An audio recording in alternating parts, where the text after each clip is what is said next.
Hello दोस्तों, स्वागत है आपका मेरे YouTube channel let's study with Poonam में, जिसमें हम जीके जीएस से रिलेटेड टॉपिक के बारे में चर्चा करते हैं और आपके लिए नए नए विषयों को खोज कर लाते हैं।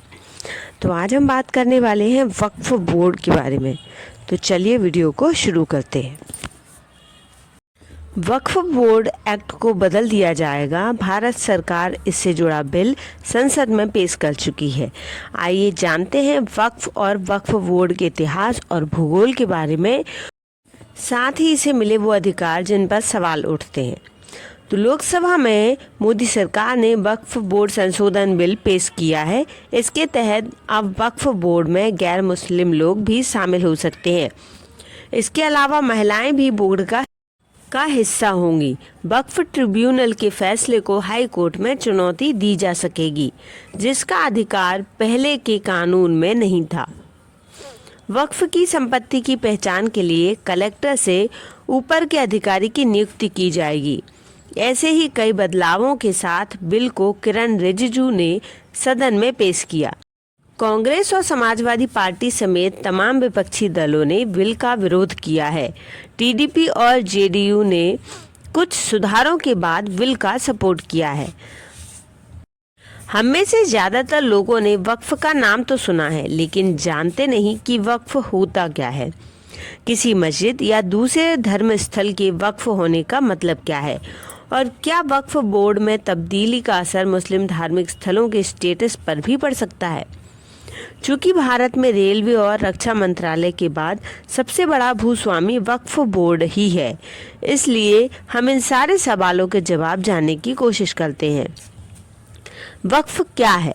वक्फ अरबी भाषा के वकुफा शब्द से बना है, जिसका अर्थ होता है ठहरना।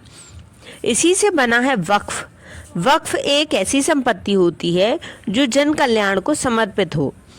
इस्लाम के मुताबिक वक्फ दान का एक तरीका है।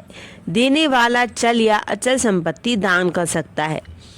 माने एक साइकिल से लेकर एक बहुमंजिला इमारत भी वक्फ की जा सकती है, बशर्ते वो जन कल्याण के मकसद से दान किया गया हो।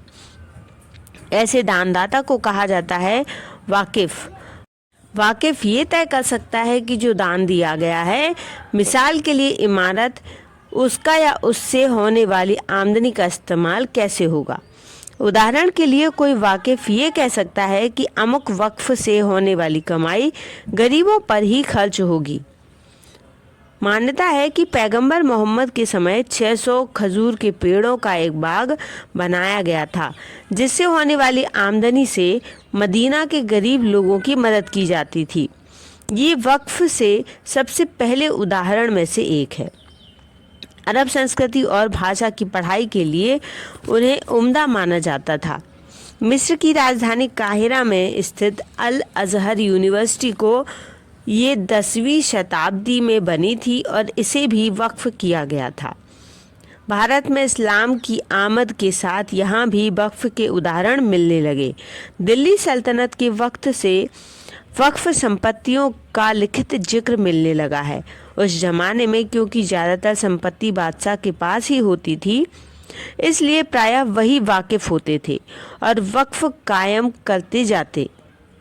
जैसे कई बादशाहों ने मस्जिदें बनवाई जो सारी वक्फ हुई, और उनके प्रबंधन के लिए स्थानीय स्तर पर इंतजामिया कमेटी भी बनाई। 1947 में आज़ादी के बाद पूरे देश में पसरी वक्फ संपत्तियों के लिए एक स्ट्रक्चर बनाने की बात हुई। इसी साल 1954 में संसद ने वक्फ एक्ट 1954 पास किया। इसी के नतीजे में वक्फ बोर्ड बना। ये एक ट्रस्ट था जिसके तहत सारी वक्फ संपत्तियां आईं। 1955 में यानी कानून लागू होने के एक साल बाद इस कानून में संशोधन कर राज्यों के लेवल पर वक्फ बोर्ड बनाने का प्रावधान किया गया। इसके बाद साल 1995 में नया वक्फ बोर्ड एक्ट आया और 2013 में इसमें संशोधन किए गए। फिलहाल जो व्यवस्था है वो इन्हीं कानूनों और संशोधनों के तहत चल रही है। प्रायः मुस्लिम धर्मस्थल वक्फ बोर्ड एक्ट के तहत ही आते हैं, लेकिन इसके अपवाद भी हैं। जैसे ये कानून अजमेर शरीफ दरगाह पर लागू नहीं होता। यह दरगाह के प्रबंधन के लिए दरगाह ख्वाजा साहिब एक्ट 1955 बना हुआ है। अब समझेंगे कि वक्फ की प्रॉपर्टी का मैनेजमेंट कैसे होता है। वक्फ संपत्तियों के एडमिनिस्ट्रेशन के लिए सेंट्रल वक्फ काउंसिल है। ये भारत सरकार को वक्फ से जुड़े मुद्दों पर सलाह देती है। राज्यों के स्तर पर राज्य सरकारें वक्फ बोर्ड को नोटिफाई करती हैं। इसमें 2 तरह के बोर्ड्स बनाने का अधिकार दिया गया है, एक सुन्नी वक्फ बोर्ड और दूसरा शिया वक्फ बोर्ड। आदर्श स्थिति में वक्फ बोर्ड की संरचना कुछ ऐसी होती है जिसके एक चेयरमैन होते हैं, 2 मेंबर राज्य सरकार नियुक्त करती है। इसके अलावा इसमें मुस्लिम विधायक, मुस्लिम सांसद, मुस्लिम टाउन प्लानर, मुस्लिम एडवोकेट और मुस्लिम बुद्धिजीवी भी शामिल होते हैं। बोर्ड में एक सर्वे कमिश्नर भी होता है जो संपत्तियों का लेखा जोखा रखता है। बोर्ड के सभी मेंबर्स का टेन्योर 5 साल का होता है। तो दोस्तों, इस वीडियो में हमने वक्फ बोर्ड के बारे में जाना और वक्फ बोर्ड कैसे काम करता है ये भी जाना, उसमें क्या संशोधन किस साल में किए गए ये भी जाना। तो यदि आपको वीडियो अच्छा लगे तो चैनल को लाइक, शेयर और सब्सक्राइब जरूर करें। धन्यवाद दोस्तों।